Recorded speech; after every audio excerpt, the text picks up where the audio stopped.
रूस यूक्रेन युद्ध में पिछले दिनों सबसे बड़ा उलटफेर हुआ है, जहां अब तक रूसी सेना यूक्रेन में घुसकर हमला कर रही थी, मगर बीते 6 अगस्त को यूक्रेन ने पहली बार रूसी सीमा में घुसपैठ की। यूक्रेनी सेना ने रूस में घुसकर उसके इलाके कुर्स्क में जमकर तबाही मचाई। यूक्रेन के शीर्ष जनरल ने दावा किया कि यूक्रेनी सेना ने 100 बस्तियों और लगभग 600 सैनिकों पर कब्जा जमाया है।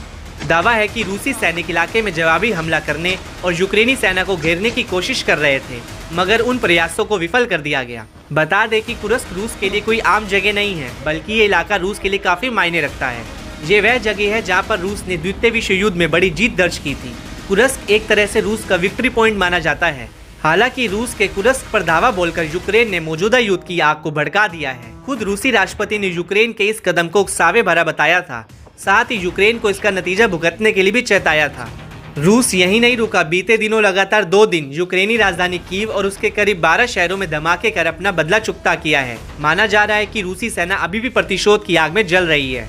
यूक्रेन पर आने वाले दिनों में भीषण हमले की आशंका है। इस बीच अमेरिका की नागरिक अंतर्राष्ट्रीय खुफिया सेवा यानी CIA के डिप्टी डायरेक्टर ने बड़ा दावा किया है। खुफिया और राष्ट्रीय सुरक्षा शिखर सम्मेलन में डेविड कोहेन ने बताया कि रूस के कुर्स्क पे यूक्रेन की सीमा पार से घुसपैठ कुछ समय तक जारी रहने की संभावना है। ऐसा लगता है कि यूक्रेन कुछ समय के लिए उस इलाके के कुछ हिस्से को अपने पास रखने का इरादा रखता है। यूक्रेन के हमले में आगे बढ़ने वाले संघर्ष की गतिशीलता को बदलने की क्षमता है। इसमें कोई संदेह नहीं कि रूस उस इलाके को फिर से हासिल करने की कोशिश करने के लिए जवाबी कार्रवाई करेगा। मुझे लगता है कि ये रूसियों के लिए कठिन लड़ाई होगी।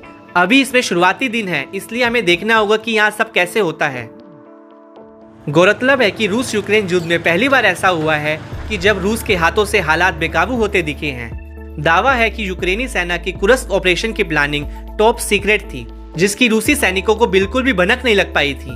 बताया जाता है कि रूस कुर्स्क पर भीषण हमले के लिए बिल्कुल तैयार नहीं था। दावा तो ये भी है कि यूक्रेन ने अमेरिका के हाई क्वालिटी वाले ग्लाइड बमों का इस्तेमाल कर कुर्स्क पर कब्जा जमाया, जिसके चलते रूस को बड़े पैमाने पर नुकसान उठाना पड़ा, साथ ही अपने इलाके से भी नियंत्रण गंवाना पड़ा।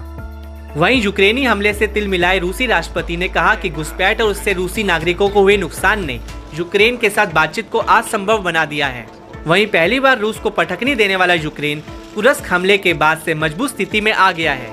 इसके चलते यूक्रेनी राष्ट्रपति की बॉडी लैंग्वेज में भी खासा बदलाव देखने को मिला है। यूक्रेनी हमले की पुष्टि करते हुए जेलेंस्की ने कहा था कि रूस के साथ अंतिम शांति वार्ता के दौरान एक मजबूत स्थिति हासिल करने के लिए रूसी इलाकों पर कब्जा करना जरूरी था। इसमें रूसी जनता को यूक्रेनी शर्तों को स्वीकार करने के लिए डराकर मॉस्को पर दबाव बनाने की आवश्यकता का भी उल्लेख किया गया।